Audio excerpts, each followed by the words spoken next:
kids hopefully had a good week at church camp this past week, and happy Father's Day also to everyone. And this week we are in 2 Samuel 14. And before we get started here, I just want to sort of catch us up to where we're at from last week, and we'll go ahead and do the reading. But last week we ended. My Bible here actually. We ended in chapter.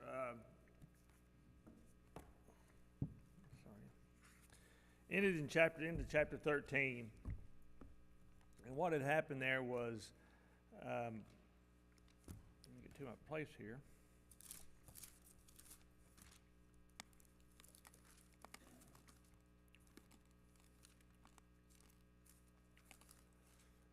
Well, 2 Samuel 13, and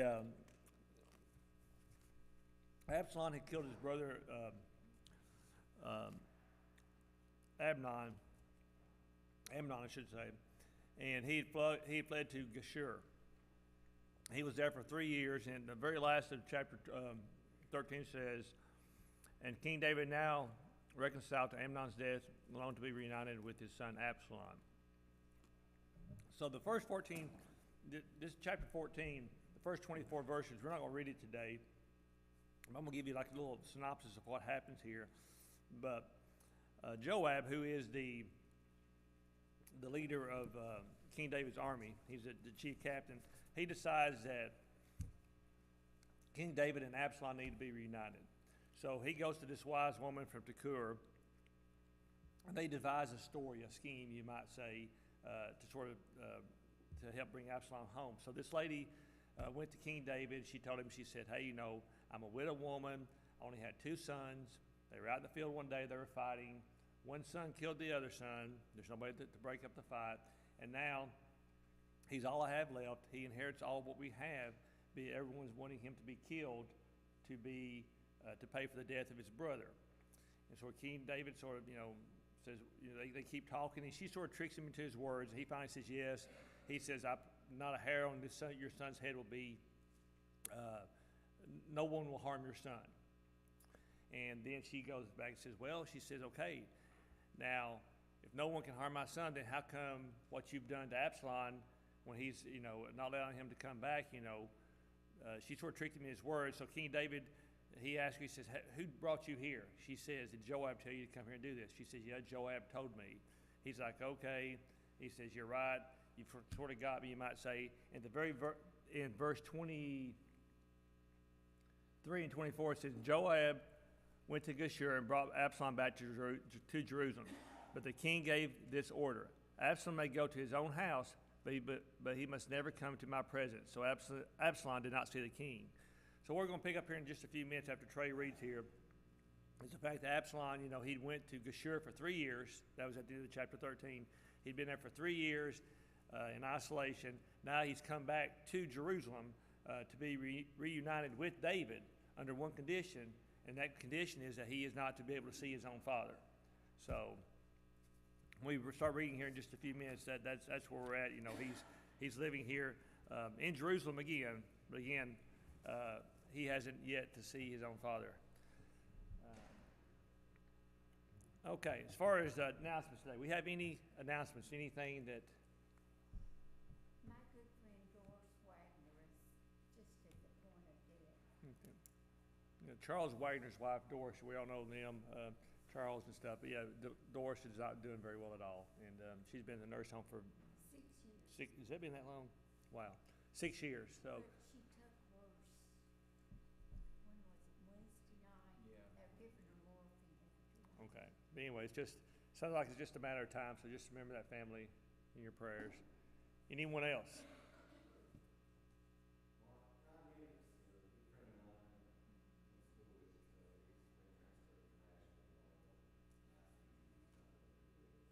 Brian Minix, I see. And septic. Okay. So remember that him in your prayers. Anyone else? Okay, Trey, you want?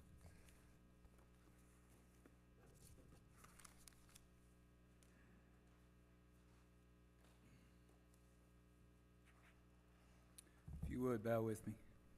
Most kind and gracious Heavenly Father, we thank you for this day that you've given us and all your many blessings. Dear Lord, we pray for those who's been mentioned this morning. We pray for Ryan that you'll be with the doctors as they administer to him. Dear Lord, we're thankful for the blessings of all those who obeyed the gospel last week. We pray that we'll nourish these new young Christians and do our best to help them along their journey. Dear Lord, we pray that you'll bless us with rain and be with us throughout the rest of the service. In Christ's name, amen. This morning I'll be reading from 2 Samuel chapter 14, starting in verse 25. And it'll be going into chapter 15 too, ending in verse 12. Now in all Israel there was no one who was praised as much as Absalom for his good looks. From the sole of his foot to the crown of his head there was no blemish in him.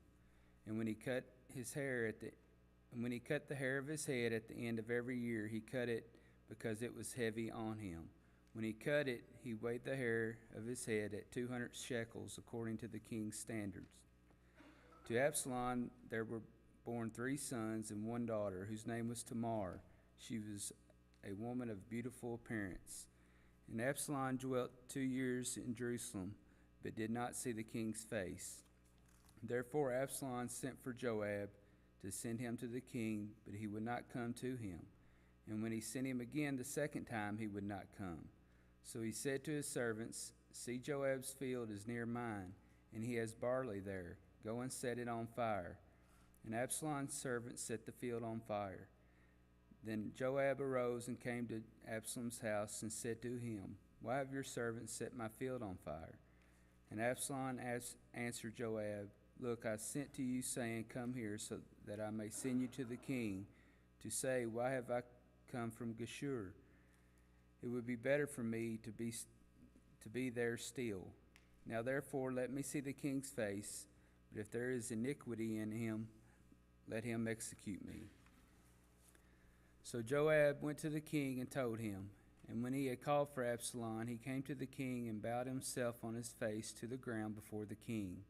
Then the king kissed Absalom. After this it happened that Absalom provided himself with chariots and horses and 50 men to run before him.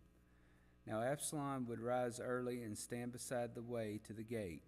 So it was whenever anyone who had a lawsuit came to the king for a decision that Absalom would call to him and say, 'What city are you from?' And he would say, 'Your servant is from such and such a tribe of Israel.' Then Absalom would say to him, 'Look, your case is good and right, but there is no deputy of the king to hear you.' Moreover, Absalom would say, 'Oh, that I were made judge in the land, and everyone who has any suit or cause would come to me. Then I would give him justice.' And so it was, whenever anyone came near to bow down to him, that he would put out his hand and take him and kiss him. In this manner Absalom acted toward all Israel who came to the king for judgment. So Absalom stole the hearts of the men of Israel. Now it came to pass after 40 years that Absalom said to the king, 'Please let me go to Hebron and pay the vow which I made to the Lord. For your servant took a vow while I dwelt in Geshur in Syria, saying, If the Lord indeed brings me back to Jerusalem, then I would serve the Lord.' And the king said to him, 'Go in peace.' So he arose and went to Hebron. Then Absalom sent spies throughout the tribes of Israel, saying, 'As soon as you hear from the sound of the trumpet, then you shall say, Absalom reigns in Hebron.' And with Absalom went 200 men invited from Jerusalem, and they went along innocently and did not know anything. Then Absalom sent for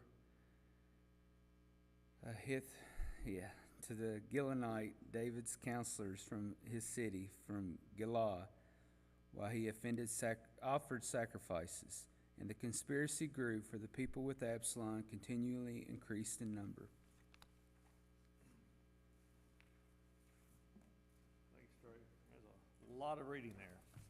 A lot. So again, it's a lot in that a lot in this, what he just read here today, which is not a lot in the questions that we're going to talk about here in just a few minutes. So we'll probably, start off here, go through the questions, then circle back around and maybe go through some of these verses and pick up some of the things that I really didn't discuss a whole lot here in the book today.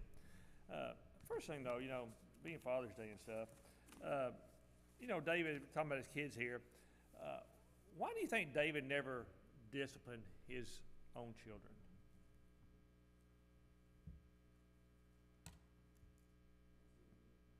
Too many? Well, that's got a lot to do. That could be. Any other reasons? Because you had Amnon. Of course, we talked about last week with Al that Amnon had basically raped his sister Tamar, and then of course he did not punish him for that. And then we see where Absalom has killed his brother Amnon. He wasn't punished for that. And they were under the old law at the time, so there were plenty of laws to deal with these things. I'm not sure exactly, but I'm sure there were some things there that David could have done to act upon these. I know these are adult children. It's not like we have little children around the house sometimes. But again, he was king, and they were committing crimes that could have been punished by the law of Moses there. But I read something there. It said that it says that the Dead Sea Scrolls, in the Greek versions, that but he did not punish his son Amnon, because he had loved him, for he was his firstborn child. That was part of the reason they thought. Another possibility was David himself. David had a lot of sin in his life. The sin that he had with Bathsheba, and we remember a few weeks ago when Nathan had spoken to David about his sin, and that his house would always be full of rebellion and those the things that was prophesied there. Maybe David thought, hey, there's nothing I can do about this. It's already been prophesied. My house is going to be a wreck from now on. But even though that was prophesied, had he fulfilled his fatherly duties and done some things there, a lot of this could have been avoided. We'll see here in today's lesson. A lot of things happens to David, but a lot of things that happens to David is because of David's own fault for the things that his inaction at times. Any comments or questions here? Okay. We'll go ahead and get started with these questions. And the first question is, who was the chief captain of David's army? Joab, yeah. And who was Joab? How was he kin to David? Huh? Yeah, actually, his nephew. That's close. Yeah. But there's a cousin here in a minute they talk about, yeah. But it was a son of Zeruiah, which was the sister of David. We remember, too, we talked about Joab a couple weeks ago. Joab, when Uriah the Hittite went into the battle, he took the note or the letter from David to put to have Uriah killed. That was Joab. He was the commander of the army there. We also see, too, earlier in this reading here, that Joab is sort of responsible for bringing Absalom back to Israel. And not to get too far ahead of ourselves, but we'll also see later on that Joab is the one who ends up killing Absalom when at his death he's the one who put the spear through him, or two spears it should say, maybe it's more than that, through his heart there. And then finally, it's interesting if you just keep reading on, when on David's deathbed, when he was giving the kingdom to Solomon, Joab had already pledged his allegiance to David's other son who decided to become king. His name was, Adonijah, whatever. But he'd already pledged allegiance to him. So on his deathbed, David instructed Solomon to have Joab killed. So, Joab had done a lot of killing, but in the end, like I said, he was David. He was faithful to David there at times, but in the end, that was David's deathbed wish to have Joab killed. Question number 2. Who was the chief captain of Abner's army? Who? What'd I say? Oh, who was the king of Saul's army? Abner. That's, I cannot believe I did that. Okay, yeah, who was the king of Saul's army? Abner.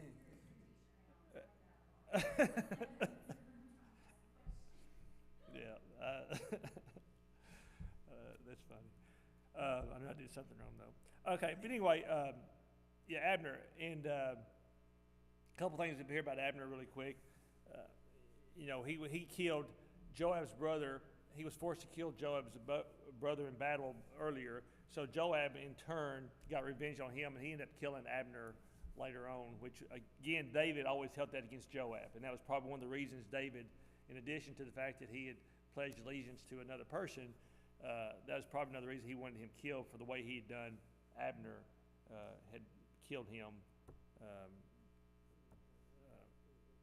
unprovoked, I should say. Question number 3. Who were the two brothers of Joab who were also important leaders in the army of David?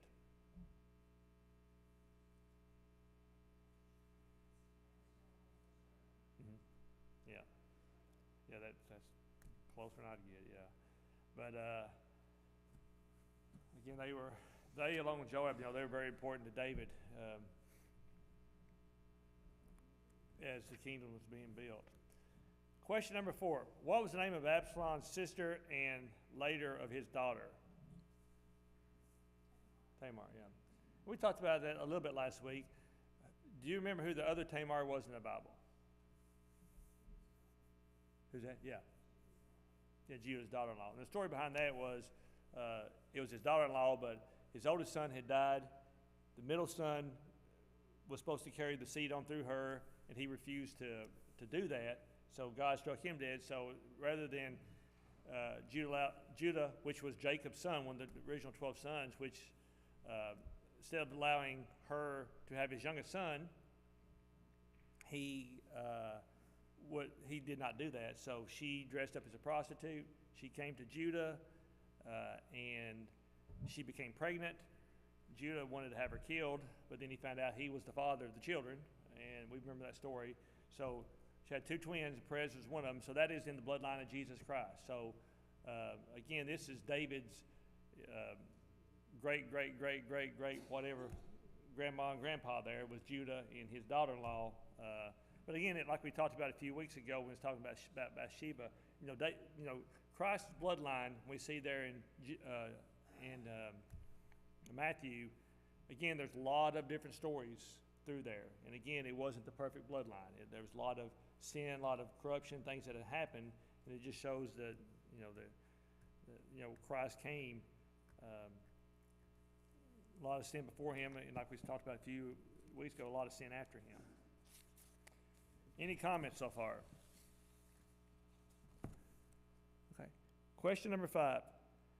Who suggested a plot to Amnon, half-brother to Absalom, that would allow the king's son to be alone with Absalom's sister? Yeah, Jonadab. And this was the cousin right there. That was the cousin. Okay.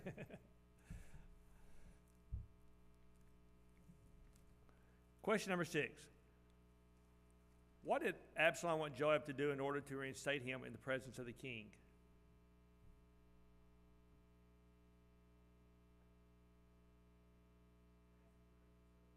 Yeah, ask for reconciliation, intercede for him, to do something, sort of go before the king and start the conversation, you might say. Now, we see there too. How did when Absalom sent for Joab, what did he do the first 2 times in the reading? He didn't come, ignored it. And what did Joab do in return?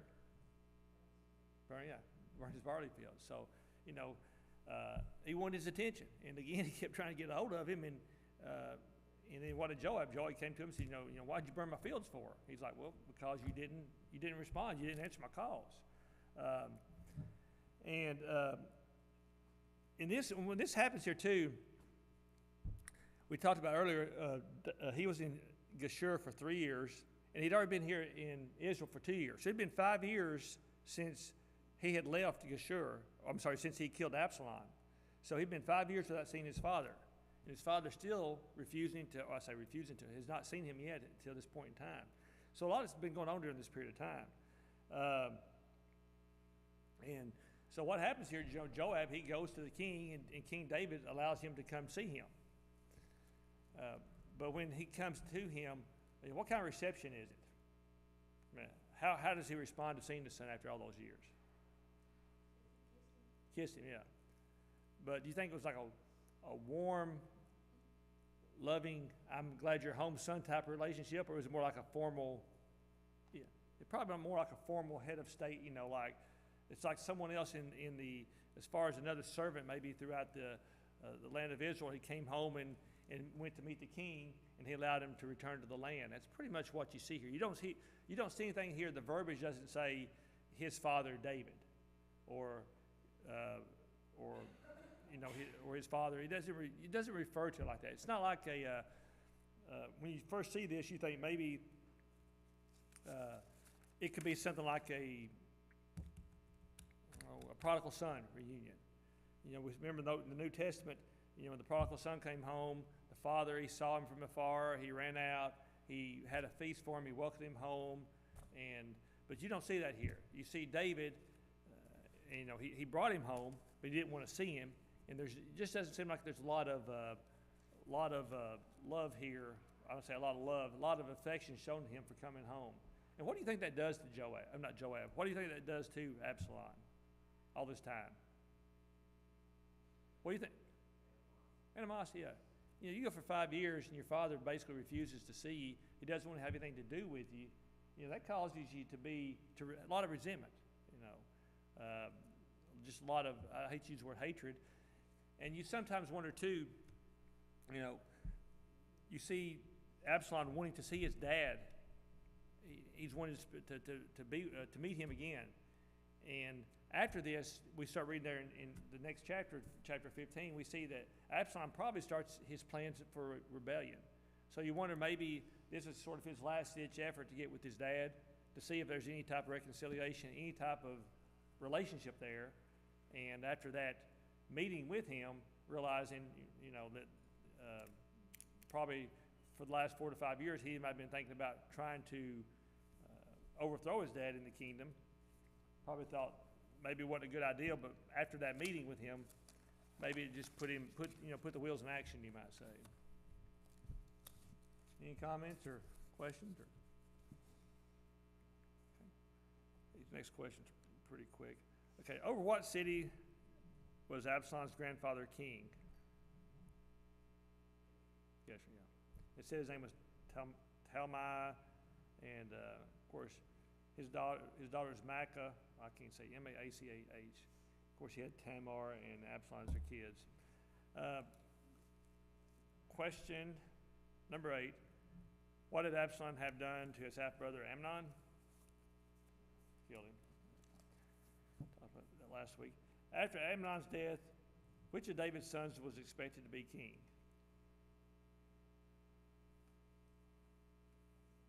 Absalom, yeah, I think so. I think we talked about that a little bit last week because the oldest son was Amnon. Of course, he was dead. The second son was named Daniel, but you don't really hear a lot about him. And there's not, and I'm not sure what, but there's nothing really said about him. So I think most people assumed that Absalom, he was third in line. He was to be king. It's interesting, too, if you look over in chapter 3, 2 Samuel, it shows David's first 6 sons there, which none was Solomon or, your Bathsheba's children yet, but he had 6 children before them. And all 6 kids by 6 different women, and it was just sort of one of those, I take it back, there have been 7 because Tamar was already born too, but it showed the 6 sons that he had. But all 6 sons that he had up to that point in Hebron were by all different women, which tells you probably, like I said, Trey said a while ago, that's probably why he had a lot of problem with his kids sometimes because, you got 6 different wives, different kids, and all of them probably being, prodded along by other people telling them, how to act and how not to act. Okay, question number 10 is which of David's wise men supported Absalom to be king?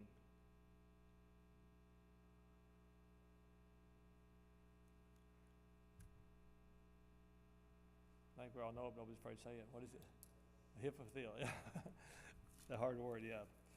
And who was Ahithophel? I'll just try to say it the best. The book, who did it say he was? No, Bathsheba's grandfather, yeah. Yeah, grandfather. Bathsheba's grandfather. And he was one of David's advisors, you know, so he was really close to David. So when he switched over to Absalom, that sort of gave Absalom some sort of credibility, you might say. You know, it's like, okay, here is one of the king's advisors. Now he's on Absalom's side. People saw that. It's also too interesting. You know, he'd been loyal to David, and now he sort of betrayed David. And some people compare him to Judas. You know, he was the same way with Jesus. With Jesus, he betrayed him also. And also too, it's interesting too, Ahithophel and Judas. I think it's only two people in the Bible that we see that took their own lives, because Ahithophel later on kills himself here. So I think that was the only two people we see in the Bible that do that. Okay. Any comments or questions so far? Sound like Carl up here. Okay. Now, we'll get over to the discussion questions. It says, why do translators often have difficulty translating modern equivalents of weights and measures when going from an ancient language to a modern one?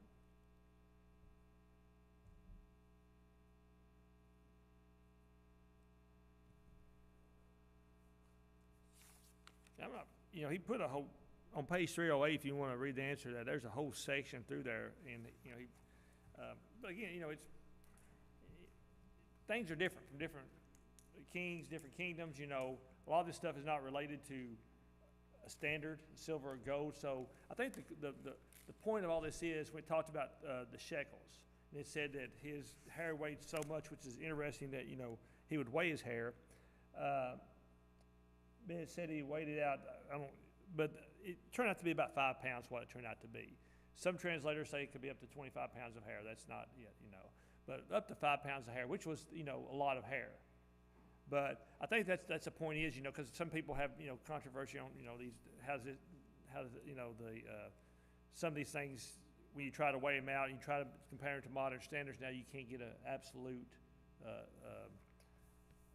a number, you might say. But either way it was, 5 pounds, which, comes into play here in next week's lesson, all the hair he had.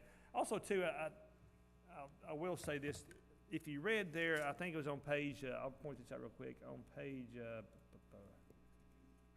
not on page, but verse 7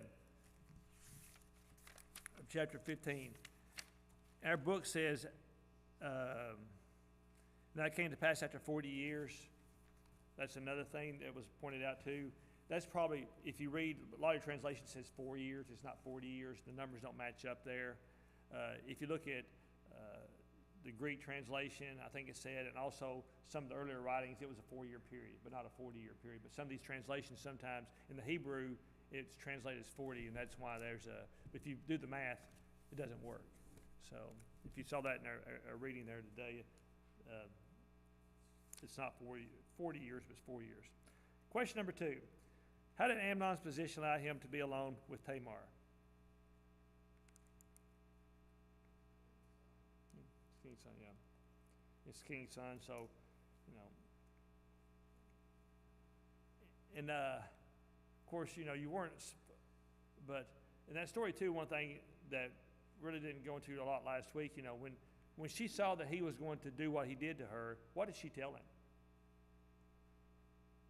Don't do it, but she also said, please just go to the king. The king will allow you to have me if you would do that. And even though you weren't supposed to marry your own sibling, I should say, his half-brother, but it could have been arranged, I should say. So rather than do what you're going to do, go to the king, let's do this the proper way.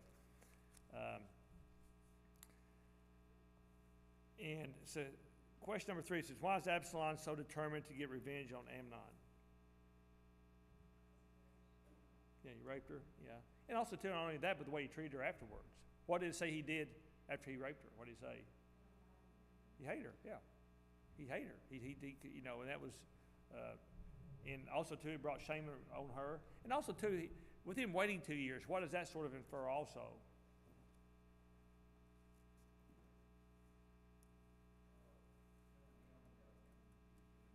Exactly right, yeah. So, you know, he used that as an excuse, but it might have been because of her. But, you know, it tells you from when it first happened, you know, he couldn't stand him right after it happened there. But, yeah, waiting 2 years, it could have been where he was wanting to become king himself also. And question number 4, why did Absalom believe Joab could return him to David's favor?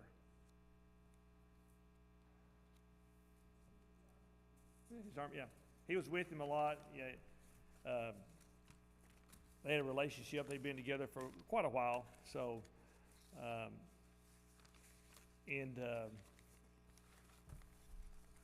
probably one of his, you would think at the time, one of the most trusted people, even though David ended up having him killed, you know, he was probably one of his most trusted advisors he had at the time. But I was going to skip back here too, you know, because those questions, I didn't think it really did the lesson a lot of justice here, because there's a lot of things left out. First thing of all was, I got ahead of myself here. You know, how is how is Absalom described?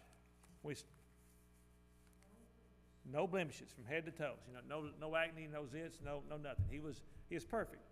You know, had hair. What did that sort of imply? What did he have? What was looks going to get him in life? It's a bad question, but a king. You know, you think about King Saul. You know, King Saul was known for his size, his stature. King David, you know, he was probably had the looks of a king. You know, he had the looks of that person who could actually assume that role. And also, too, you know, the long hair. You know, we'll talk about that in a couple weeks or next week maybe. That was his downfall. You know, you think about. Also, sort of reminds you of Samson in a way. You know, Samson had the long hair. You know, also too, it's you think about it. Samson, he tied all the foxes together, put the torches on them and set them afire, let them go. They ran through the fields and, you know, set the Philistine fields afire. You got Absalom setting Joab's fields afire. So there's some common things you might say between them, but sort of like, you know, a Samson type figure, you know, just a good looking, you know, destined to be king type of look. Of course, you also said too, if you look down, you know, Absalom lived for 2 years there in Jerusalem without seeing King David, and he had 3 years there. So it'd been 5 years total. And we talked about too the resentment, you know, how that would do a child. You know, that is probably because when you look there at the end of this chapter, if Absalom came to David and he'd bow before him, because it showed, you know, said Absalom bowed down, you know, at lowest position possible there to show honor to the king. If he'd raised him up and said, you know, I'm glad you're home, son, and treated him and did all the things he did, you know, this may have never happened. We don't know. But again, that's just not the way David responded to him. And therefore, you know, you see all these things that's going to happen here in the next few chapters.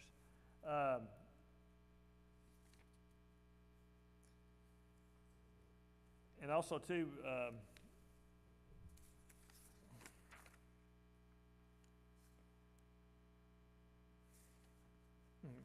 the older question, yeah, in chapter 15, the first verse is, after this it happened, this was talking about after David had met with Absalom, and he'd kissed him, but, you know, there's no reconciliation, you know, and probably if he did any type of reconciliation, it's probably too little too late, you know. It says, chapter 15, it says, after this, it happened that Absalom provided himself with chariots and horses and 50 men to run before him. What was he doing here? Yeah. He was sort of trying to show people that, you know, that he was, I'm not saying going to be the next king, but showing that he had the potential to be king. He was acting kingly, you might say. You know, you got chariots, you got 50 people running before you. You know, that's a sign of kingship. You know, it's like perception. You know, some said, you know, power perceived, power achieved. You know, just the look of power that he had with all these horses, with these people running before him, with the chariots. You know, he was just again, you know, sort of showing the people there that there was a possibility that, you know, he could be. That when they were looking at him, you know, they were probably looking at him as their next king, you might say.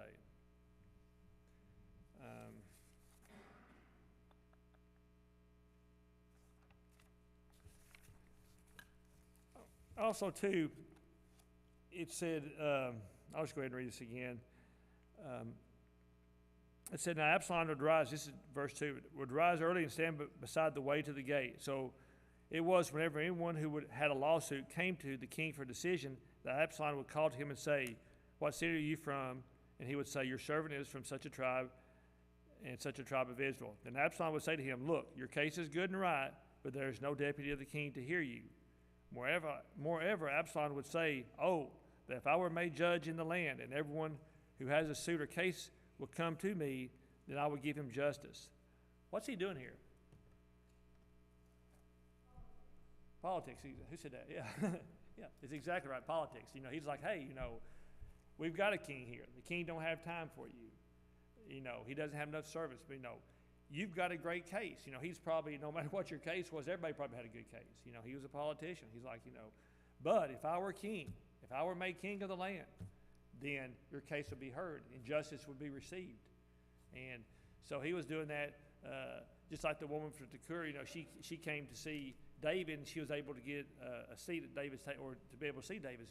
You know, but not everyone who came got a chance to do that. So here Absalom was out there, you know, nice looking, you know, not a blemish from top, you know, all over his body there, and here he is telling him, he said, you know, I'm sorry, but you know, if I were king, you wouldn't have this problem.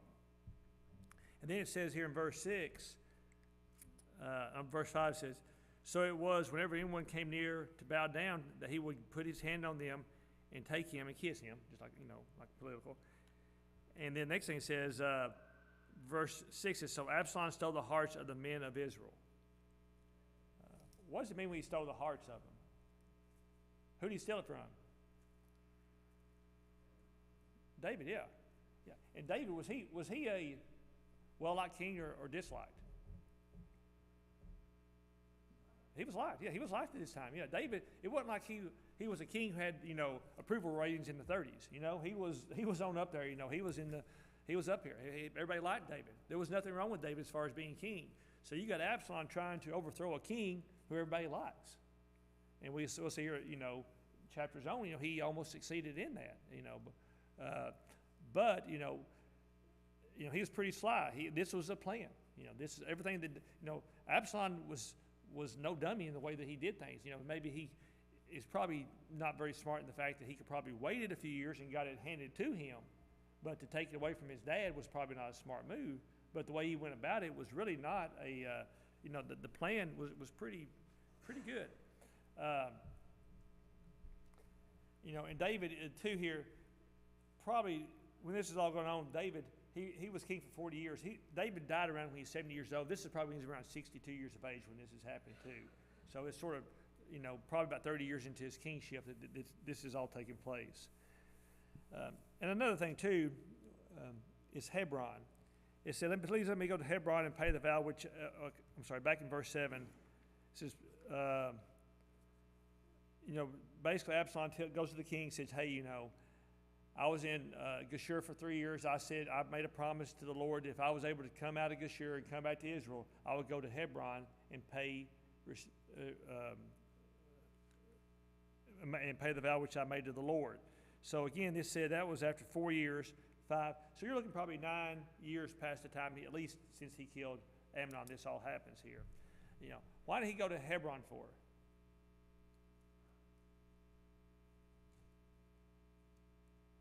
You know, Hebron was where David was made king. You know, we think about, you know, and that may be why David, you sometimes wonder, why did David let Absalom run around here and act like a king? You know, because when David, you had King Saul was paranoid of David. He hated, you know, he couldn't get David, you know, he was obsessed with David, taking the kingship away from him. You don't see that with David and Absalom. It's almost like David was aloof to everything going on. He's like, he's out here preparing to be king. He's trying to be king, and yet David just lets it all ride. But you had David out here not doing anything at all to become king. He was anointed by Samuel to be king, but he didn't do anything. You know, he wasn't trying to overthrow Saul. He wasn't trying to do this. But you see this. But yeah, David had became king in Hebron, and he was anointed there, and that was sort of where it was started at. And that's where we can look back here in chapter 3. Chapter 3, his first 6 sons, they were all born in Hebron. So that's where the kingdom, you might say, started at. So David, basically, when he becomes king, what does he do? He takes it to Jerusalem.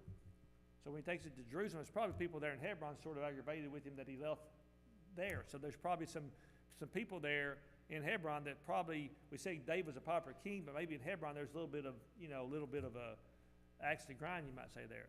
So when Absalom goes to Hebron, all of a sudden he's from there, he was born there, and that's where his dad became king at, and probably that was a good place for him to go to start this, and that was pretty well calculated. And the last thing we'll talk about too here, it said, of course they went out and they said, so when he went there, he took 200 people with him. Now these 200 people, did they know what was going on? No.